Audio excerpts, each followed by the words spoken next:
वाराणसी 4/8/73।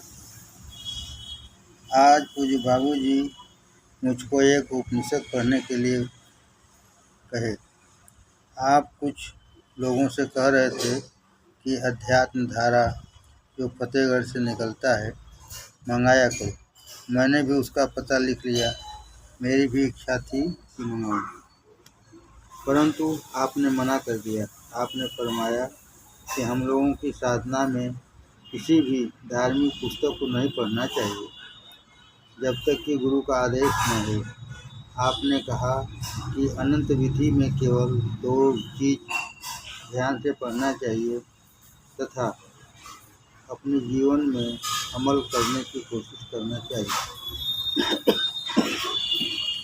एक तो श्री राम वचनामृत तथा दूसरा शंका समाधान वाला पृष्ठ। अधिकतर चीज़ें पुस्तकों में ज्ञान की ही होती हैं, अनुभव की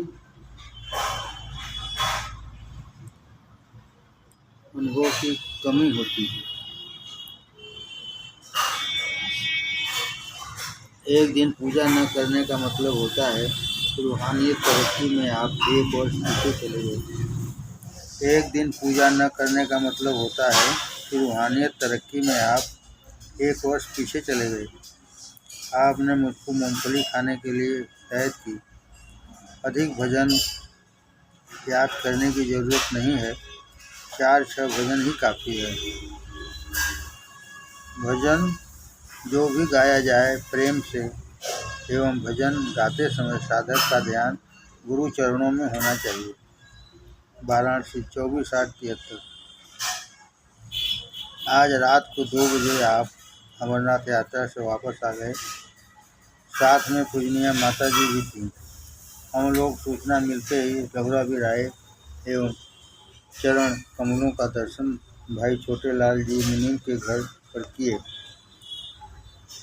आप यात्रा के विषय में संक्षिप्त में सब बतलाते हुए कहे कि भाई यात्रा अपने ही बराबर के लोगों के साथ ही अच्छा होता है।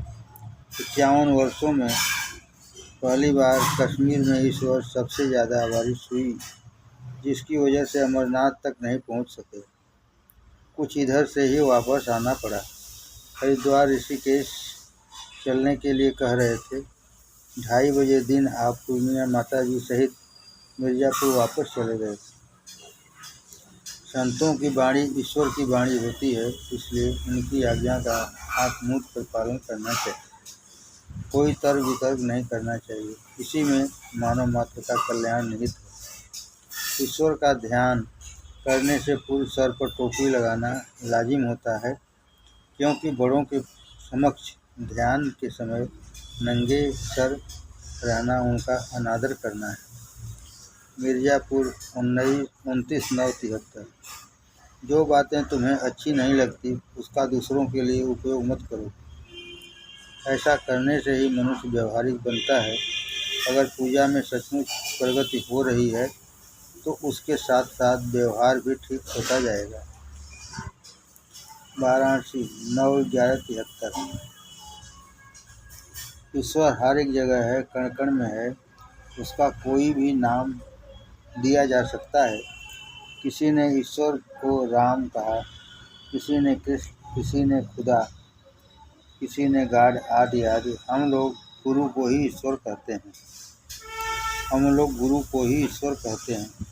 गुरु का स्थूलतम शरीर ईश्वर नहीं है, बल्कि वह प्रकाश ईश्वर है जो सिर्फ महात्माओं के शरीर में रहता है।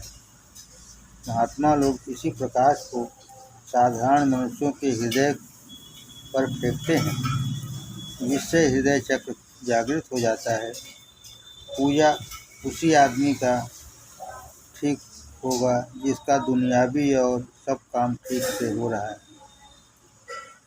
पूजा उसी आदमी का ठीक होगा जिसका दुनियावी और सब काम ठीक से हो रहा है। पूजा करने का सबसे अच्छा समय 2 बजे से 4 बजे तक होता है। 4 बजे से 6 बजे तक मध्यम दर्जे की पूजा होती है। 6 बजे के बाद लोग सिर्फ मन बहलाव के लिए पूजा करते हैं। वैसे भजन भाव तो हमेशा किया जा सकता है। गुरु शिष्य की समस्या को ईश्वर तक पहुंचा देता है। गुरु शिष्य की समस्या को ईश्वर तक पहुंचा देता है। करना या न करना ईश्वर के ऊपर है। यह नहीं सोचना चाहिए कि जो हमारी पूजा में शामिल हैं वही ईश्वर भक्त हैं और सत्संगी भाई हैं, और जो लोग हमारे सत्संग में नहीं हैं वे सत्संगी भाई नहीं हैं। यहाँ पर सब सत्संगी भाई हैं। सबसे प्रेम करना हमारा कर्तव्य है, क्योंकि पूरे विश्व का गुरु एक है। 25/11/73। आज सुबह सत्संग में परम पूज्य बाबू जी से मुलाकात हुई। आपके साथ श्री कप्तान चाचा, भाई राम नरेश जी एवं उनका लड़का ओम प्रकाश जी था। बच्चे को बीएचयू के अस्पताल में दिखाना था, इसलिए पूजा के बाद आप बीएचयू के लिए प्रस्थान किए। आप भाई कपिल देव यादव के कमरा नंबर 48 डालमिया हॉस्टल में ठहरे। उस समय मैं एवं गिरी जी भी उसी हॉस्टल में क्रमशः कमरा नंबर 46 एवं 16 में रह रहे थे। 46 एवं 96 में रह रहे थे, और भाई इंद्रजीत सिंह कमरा नंबर 49 में थे। चारों लोग शोध छात्र रिसर्च स्कॉलर थे। भाई गिरी जी भौतिकी शास्त्र एवं 3 लोग गणित में शोध कर रहे थे। हम लोग रात को बाबूजी के साथ भी सोए। बाबूजी मुझसे हालचाल पूछने लगे। मैंने बाबूजी से कहा कि मेरी भी तबीयत खराब थी एवं घर में भी तबीयत खराब थी। बीमारी एवं गेस्ट की वजह से 2-3 हफ्ते पूजा ठीक से नहीं हुई। इतना सुनते ही आपने कहा कि कैसे मालूम हुआ कि पूजा ठीक से नहीं हुई? मेरी ज़बान अब बिल्कुल बंद हो गई। आपने कहा कि राणा जी कहते हैं कि विद्यार्थियों का हम लोगों से मिलना ही काफ़ी है। सिर्फ 5 मिनट पूजा करना चाहिए। अपना व्यवहार ठीक बनाना चाहिए। व्यवहार ठीक होने पर पूजा अपने आप ठीक हो जाएगी। रिसर्च करते हुए सब काम को करने के लिए कहे। उनकी बातों से यह स्पष्ट जाहिर होता है कि हम लोगों को रिसर्च करना है।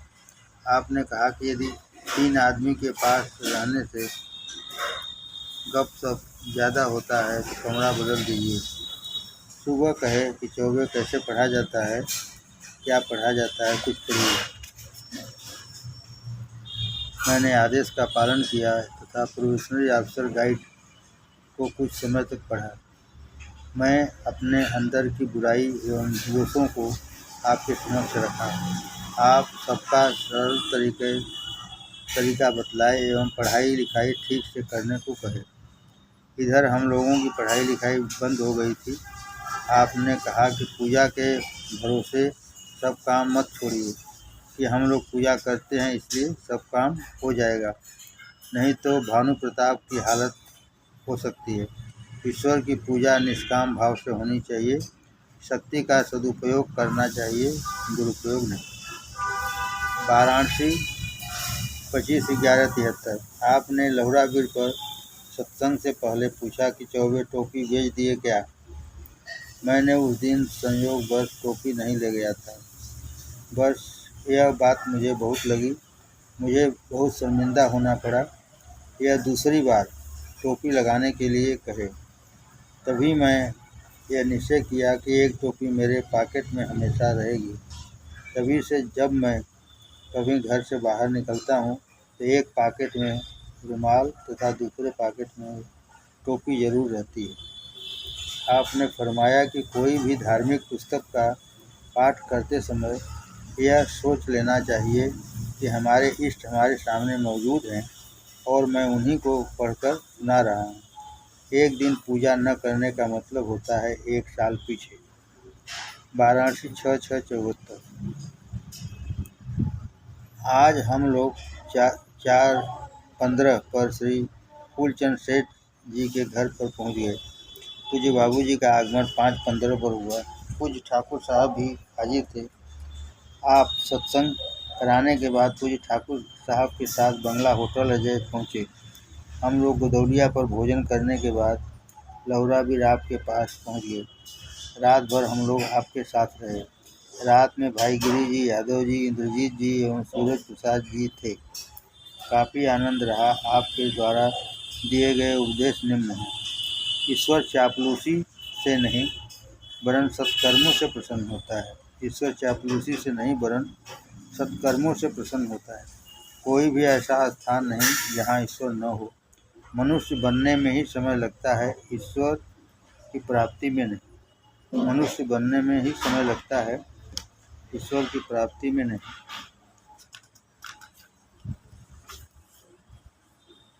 पूजा पथभ्रष्ट होने से बचाती है, यानी धर्म के अनुसार चलने के लिए रास्ता दिखलाती है।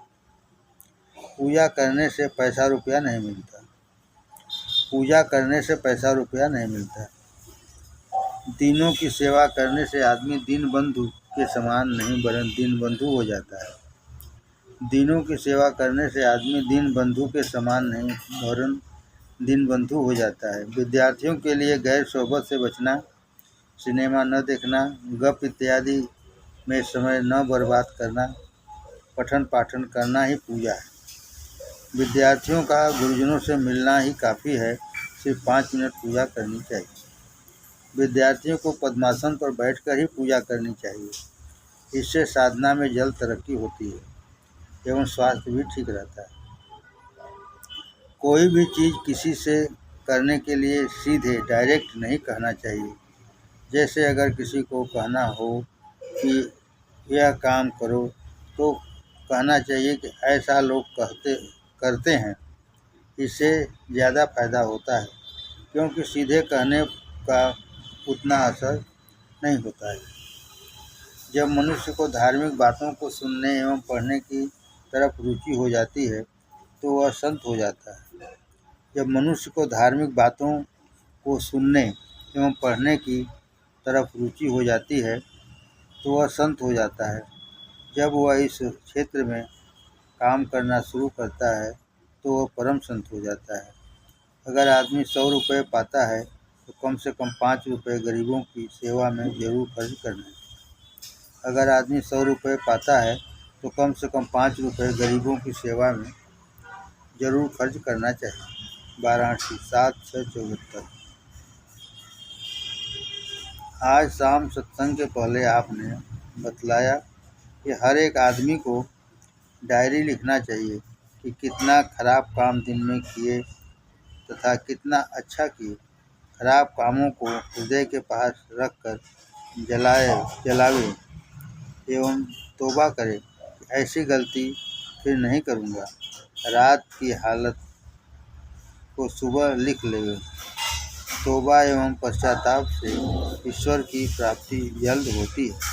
पुराने लोगों को तो निहायत ज़रूरी है कि 2 ही लाइन लिखें, लेकिन लिखें ज़रूर। खूब सुबह आँख, हाथ, मुँह, पाँव धोकर फिर बैठ जाना चाहिए। श्री मुख्तार साहब से आपने फरमाया कि सुबह माला लेकर उसी शब्द का जाप किया करिए। आपने फरमाया सुबह मुख्तार साहब से आपने फरमाया सुबह माला लेकर उसी नाम का जाप किया करिए। आपने एक कहानी सुनाई जो निम्न है। कथा। एक औरत काफ़ी खूबसूरत थी। उसने एक आदमी को देखा जो कि राम नाम जप रहा है। वह उसको पाने के लिए लालायित हो गई। आदमी के पास पहुंची और अपने मन की बात कही। आदमी कुछ सुना नहीं, वह राम नाम में मस्त था। औरत को बहुत गुस्सा आया और उसको दंड देने के लिए अपने पति का सिर काट डाली, जो कि घर में सो रहा था, तथा हत्या के अभियोग में पुलिस को बुलाकर उस आदमी को फंसा दिया। जब पुलिस पहुंची तो वह आदमी उसी जगह उसी तरह से राम नाम ले रहा था। पुलिस वालों ने उसको देखकर कहा कि साला ढोंग कर रहा है। उसको पकड़ लिया, थाने में ले गए। वहाँ भी वह आदमी मस्त था। फिर कचहरी में हाजिर किया गया। वहाँ भी वैसे ही वह राम नाम करता रहा। अंत में उसके दोनों हाथ काट दिए गए। बाद में वह राम नाम जपते हुए मस्ती में गंगा के किनारे जा रहा था। उसी समय उस राज्य के राजा को एक आकाशवाणी सुनाई दी कि कोई कह रहा है, यह राजा देखो, हमारा भक्त फलां जगह है, उसके दोनों हाथ काट लिए गए हैं, उसको अपने यहाँ लाओ और रहने एवं खाने का प्रबंध करो। राजा ने अपने आदमी को भेजकर उस आदमी को बुलवाया, उसके हाथ में मरहम पट्टी करवाया तथा भोजन पानी का इंतजाम किया और उसके रहने की व्यवस्था एक मंदिर में की। बाद में वह आदमी एक दिन ईश्वर से पूछा कि भगवान, मेरी कसूर क्या थी कि मेरा हाथ काट लिया गया? आज तक हमारे समझ में नहीं आया। भगवान ने कहा कि देखो, पिछले जन्म में तुम राही थे, वह औरत गाय तथा उसका पति कसाई था। कसाई गाय को दौड़ाए जा रहा था, गाय भाग रही थी। उस समय तुमने अपने दोनों हाथों से गाय को पकड़कर कसाई के हवाले कर दिया। कसाई ने गाय को काट डाला, इसलिए तुम्हारा दोनों हाथ काट लिया गया। जिस प्रकार उस जन्म में तुम राह चलते कसाई एवं गाय के बीच आ गए थे, उसी प्रकार इस जन्म में भी उन दोनों के बीच में आप टपक पड़े। गाय ने इस जन्म में आकर बदला लिया। इस तरीके से पुराने के भोग को तो भोगना ही पड़ता है। वाराणसी 24/6/74। आज हम लोग खोजवा श्री शिवनाथ जी के घर करीब 5:30 बजे पहुँच गए। आपका करीब 6 बजे आगमन हुआ। सब लोग दर्शन लाभ किए। आज शिवनाथ जी के लड़की की शादी है। आपने प्रश्न किया कि विचार माने क्या होता है। आपने बाद में बतलाया कि विचार से ही सृष्टि की रचना हुई है। जैसा विचार आता है आदमी वैसा ही काम करता है। विचार में ही सारा काम संपन्न होता है। विचार से ही सारा काम संपन्न होता है। आप बतलाए कि जहाँ जिसकी नौकरी लगनी होती है, अपने आप लग जाती है, उसको कोई टाल नहीं सकता। मैंने कहा, न चाहते हुए भी कुछ काम मैं कर डालता हूँ। जैसे पढ़ने की चिंता रहती है, फिर भी सिनेमा देखने चला जाता हूँ। आप कहे कि अगर अंदर से इच्छा न हो तभी ठीक है।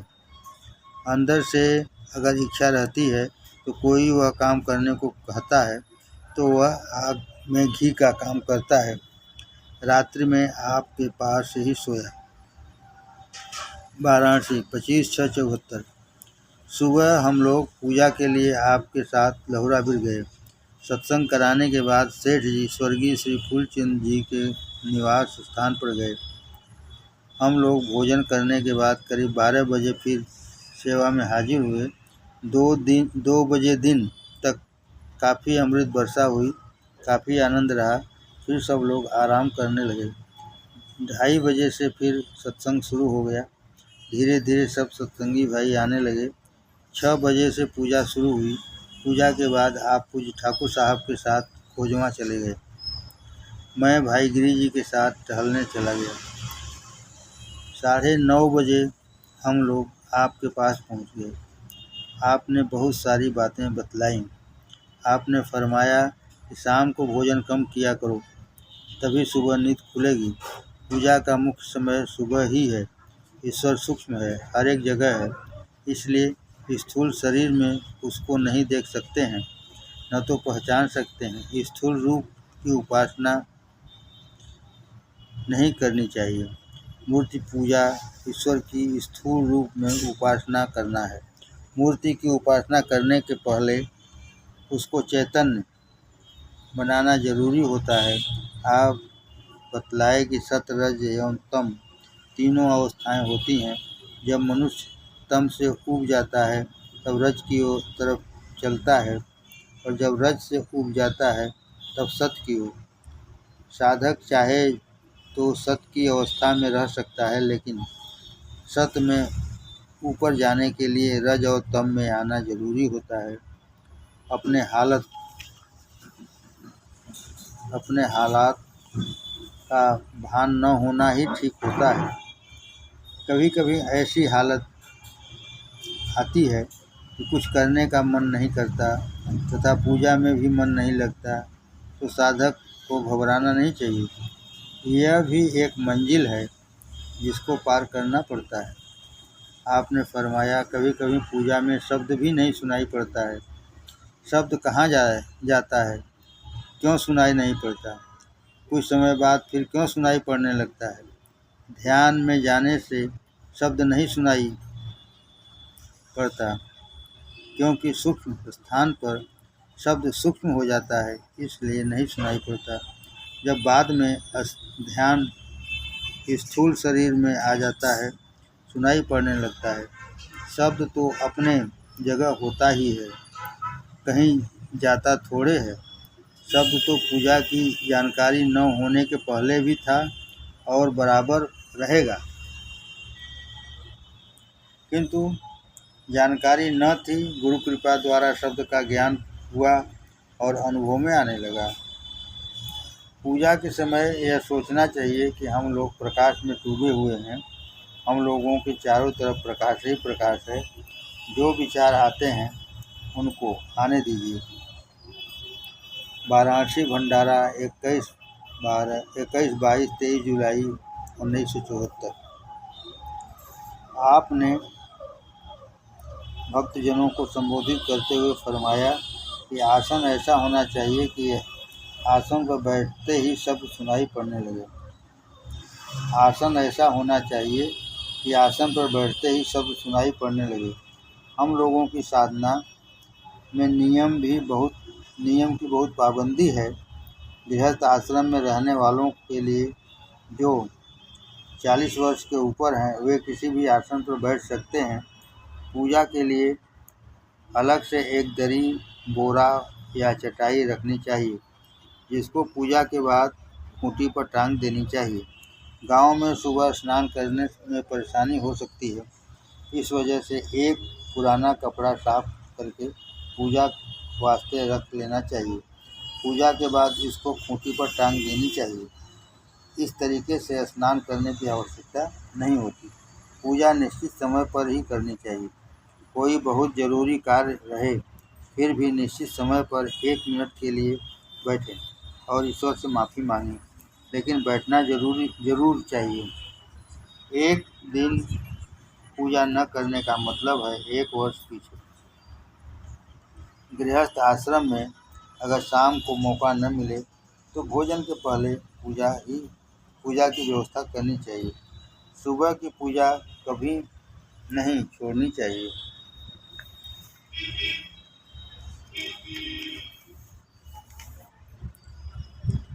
सुबह पूजा करके सो गए तो वह पूजा पिछले दिन में ही गिनी जाएगी। पूजा करके सो गए तो वह पूजा पिछले दिन में ही गिनी जाएगी। इसलिए जागने के बाद फिर पूजा करना जरूरी होता है। आपने फरमाया कि मेरा तथा पूज्य पेशकार साहब का साथ बहुत थोड़े दिन का था, लेकिन जो कुछ मुझको बतलाए थे उसका निश्चित रूप से पालन करता रहा। एक बार की बात है, एक लड़का हमारे पास रात्रि के समय आ गया। मैं बाहर से घर का सब दरवाज़ा बंद करके आया था। बिस्तर की कमी थी, ठंडक का मौसम था। लड़के को अपने बिस्तर पर सुला लिया। इतने में क्या देखते हैं कि पेशकार साहब मौजूद हैं। आपने कहा, किसी गैर को अपने बिस्तर पर नहीं सुलाना चाहिए। मैंने पूछा कि सब दरवाजे तो बंद थे, आप कैसे आ गए? यह सुनकर पेशकार साहब मुस्कुराए एवं अंदर ध्यान हो गए। कुछ पेशकार साहब का स्वभाव बहुत ही मधुर था। जो एक बार उनके पास जाता वह उनका हो जाता। सब लोग यही सोचते, पेशकार साहब हमको सबसे अधिक चाहते हैं। आपने फरमाया कि अपने लड़कों को कभी भी नहीं डरवाना चाहिए कि बच्ची बिलार बा या सियार बा या अन्य इस प्रकार की बातों को कहकर। इससे बहुत बड़ा पाप पड़ता है, जितना कि एक हत्या करने में नहीं पड़ता। आपने फरमाया कि अपने लड़कों को कभी भी नहीं डरवाना चाहिए कि बच्ची बिलार बा या सियार बा या अन्य किसी प्रकार की बातों को कहकर। इससे बहुत बड़ा पाप पड़ता है, जितना कि एक हत्या करने में नहीं पड़ता। इसलिए बच्चों को सही बात कहकर चुप कराना चाहिए, झूठ बोलकर नहीं। वाराणसी 4/10/74। आज आपने फरमाया अगर मन एकाग्र न हो तो ईश्वर से प्रार्थना करनी चाहिए कि हे ईश्वर, थोड़े समय के लिए हमारा मन एकाग्र हो जाए, बाद में आपकी माया में तो रहना ही है। वाराणसी 8/12/74। आपने फरमाया कि आदमी चाहे कितना ही उच्च स्थिति को प्राप्त कर ले, लेकिन अपने धर्म रीति रिवाज को नहीं छोड़ना चाहिए। बिना आचार विचार एवं व्यवहार में सुधार के कोई काम ठीक नहीं होता। 3-4 घंटे पूजा करना बेकार है। 3-4 घंटे पूजा करना बेकार है। आपने फरमाया लोगों को अपना नित्य का अभ्यास करके सत्संग में आना चाहिए। नित्य अभ्यास के लिए नियम की पाबंदी है, लेकिन सत्संग के लिए कोई पाबंदी नहीं है। सत्संग में लोगों को जो अभ्यास बतलाया गया है नहीं करना चाहिए। सत्संग में लोगों को जो अभ्यास बतलाया गया है नहीं करना चाहिए, वरन अपने मन की स्थिति को देखना चाहिए और क्या अनुभव हो रहा है देखना चाहिए। पूजा की समाप्ति पर पहली बार जब पूजा कराने वाला ओम आदि कुछ बोलता है तो आँख खोल देना चाहिए, लेकिन आसन में कोई परिवर्तन नहीं करना चाहिए। हाँ, दूसरी बार बोलने पर परिवर्तन कर सकता है। यह छोटी सी बात है, लेकिन बहुत महत्वपूर्ण है। इसका ख्याल सबको जरूर रखना चाहिए, वरना सत्संग से जो कुछ मिलता है सब वहीं पर रह जाता है।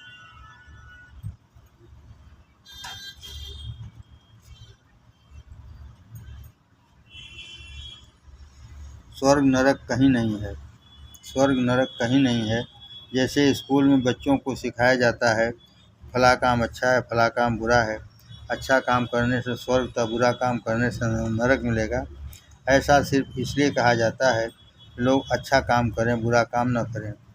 पहले लोगों को यहाँ पर बुरा काम छोड़ना पड़ता है, फिर अच्छा, क्योंकि अच्छा या बुरा जो कुछ भी हम काम करते हैं उसका संस्कार बन जाता है, जिसको भोगने के लिए जन्म लेना जरूरी होता है। इसलिए अंत की स्थिति अच्छा एवं बुरा से परे है। उस समय सबके परोपकार की बात रहती है। यहाँ पर पहले लोग स्वार्थ की भावना से आते हैं। कोई नौकरी चाहता है, कोई संतान, कोई कुछ तो कोई कुछ। धीरे धीरे सब ठीक हो जाता है। सबको खूब परिश्रम से काम करना चाहिए। सब काम भी तो ईश्वर का है। काम करने में कोताही नहीं करनी चाहिए, तभी वास्तविक पूजा होगी। हम लोगों की पूजा गृहस्थ आश्रम की पूजा है। गृहस्थी का सब काम विधिवत करना चाहिए। घर में सबको राम नाम बोलना चाहिए। घर में सबको राम नाम बोलना चाहिए। यह नहीं कि सिर्फ अपने अमृत पी ले और परिवार को न पिलाए। आप विचार के विषय में विधिवत समझाए कि कैसे विचारों का प्रभाव मनुष्य के हृदय पर पड़ता है। संत जन जिस रास्ते से जाते हैं, अपने सात्विक विचारों को छोड़ते जाते हैं, उसका असर सबके ऊपर होता है। इसी का मिसाल देते हुए आपने फरमाया, एक महात्मा जी थे जिनका विचार 32 वर्ष तक ठीक रहा। एक दिन एकाएक उनके मन में गंदे विचार आने लगे। वे बहुत घबराए और सोचने लगे, मुझसे गलती क्या हो गई। उनको कुछ समझ में नहीं आया। इसी उधेड़-बुन में फंसे हुए अपने पास में ही रहने वाले एक संत के पास गए और अपनी सब कहानी सुनाई। संत जी मुस्कुराए और फिर कहे, यह विचार जो इस समय आपके मन में घर कर लिया है, वह आपका नहीं है,